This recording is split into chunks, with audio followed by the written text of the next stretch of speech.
सभी को जय मसीह। मेरा नाम प्रियंका है और मैं बताना चाहूँगी लास्ट मेरा जो नवंबर से दिसंबर 2025 और अभी 2026 चल रहा है, काफ़ी ब्लेस्ड रहा है। मतलब मैंने लास्ट 2025 से 2026 में प्रभु को जाना है, किस तरीके से जाना है, प्रभु ने मुझे कैसे छुआ है और कैसे मेरे लाइफ में चमत्कार हुआ है, वो मैं आपको बताना चाहूँगी। एक्चुअली मैं काफ़ी टाइम से मसीह में थी, बट मैं प्रॉपरली मसीह को जान नहीं पाई और मैं चर्च नहीं आ पाते थे, क्योंकि कुछ हमारा जैसे ऑफिशियल वर्क भी होता था और कुछ ऐसा था कि मतलब शैतान का ऐसा अटैक था हमारे पे, जिसकी वजह से हम चर्च नहीं आ पाते थे, फॉलो नहीं कर पाते थे। बट धीरे धीरे हमने मसीह में आना ज़रूरी समझा, क्योंकि मैं बीमार हुई, हॉस्पिटल में एडमिट हुई।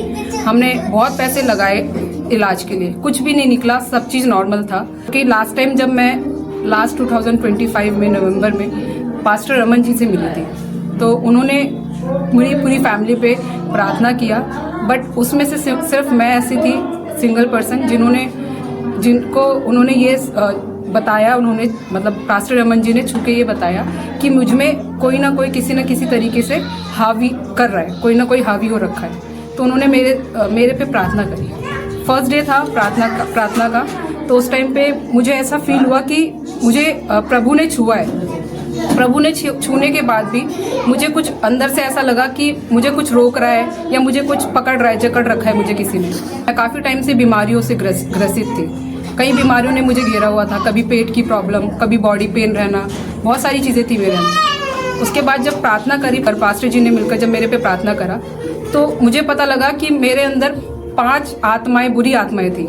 उनमें से एक आत्मा ने कबूला कि उसका नाम साहिल है, और वो मेरे बॉडी में कैसे एंटर किया, पानी के थ्रू उसने मेरे बॉडी में एंटर किया था। जब हम एक बार उत्तराखंड गए थे घूमने, तो मुझे नहीं पता था कि शायद मैं जिस जगह जा रही हूँ वहाँ पे इस तरीके की चीज़ें हो सकती हैं। ऐसी आत्मा छुपी हुई थी जो मेरे साथ अंदर ही अंदर कुछ ना कुछ गलत कार्य कर रही थी। जैसे कि एक मेल मेरे साथ कुछ गलत करने के लिए हमेशा मेरे बॉडी में रहता था।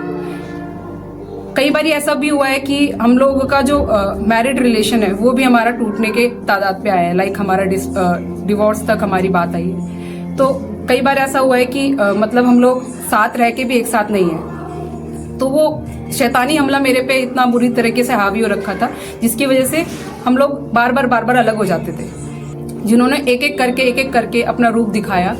लास्ट में जब पास्टर जी ने मेरे पे प्रार्थना करा, तो वो दुष्ट आत्मा मेरे बॉडी के अंदर से निकल गई। तो आज मैं प्रभु का धन्यवाद करती हूँ, जिसने मुझे छुआ है और मुझे ब्लेस किया है। और मैं आपको यही बताना चाहती हूँ कि प्रभु को चख के देखिए कि वो आपको कैसे ब्लेस करते हैं। और मेरी दूसरी गवाही ये भी है कि जैसे कि मैंने आपको बताया, मेरे स्टमक में काफ़ी टाइम से पेन रहता है, प्रॉब्लम रहती है। तो लास्ट टाइम भी मेरे को ऐसी प्रॉब्लम था, मतलब पेट में ऐसा लगता था गांठ है, मतलब कुछ चीज़ है जो मैं नहीं डाइजेस्ट कर पा रही हूँ। कोई भी चीज़, चाहे वो खाना हो, कुछ भी चीज़ हो, पानी भी मैं डाइजेस्ट नहीं कर पा रही थी। लास्ट पास्टर जी का धन्यवाद करती हूँ, वो मेरे घर आए और उन्होंने मुझे ब्लेस किया, उन्होंने मेरे पे प्रार्थना करी। और जैसे ही वो मुझ पे प्रार्थना करके गए, मुझे फील हुआ कि किसी ने मुझे छुआ है, प्रभु ने मुझे छुआ है, और मैं उस टाइम पे ब्लेस्ड हुई। जैसे ही पास्टर जी प्रार्थना करके गए, मैं अच्छे से मैंने स्टूल पास किया और काफ़ी अच्छे से मैं फ्रेश हुई उस दिन। और मुझे बहुत रिलैक्स, मतलब पेट में ऐसा लगा कि पहले गाढ़ सा लगता था, मतलब हैवीनेस लगता था, उसके बाद मुझे काफ़ी रिलैक्स फील हुआ। मैंने ये बात अपने पास्टर जी को भी बताई और आज मैं सभी को ये बताना चाहती हूँ। जैसे कि मैं परेशान थी, बीमार थी, लाचार थी, वैसे कई लोग आज के टाइम पे परेशान, बीमार, लाचार हैं। आप भी चर्च आइए, प्रभु में बने रहिए, प्रभु को मानिए, उनके वचन को मानिए, आज्ञाकारी बनिए, ताकि आपके परिवार को भी छुटकारा और आपको भी छुटकारा मिले। सबको जय मसीह की।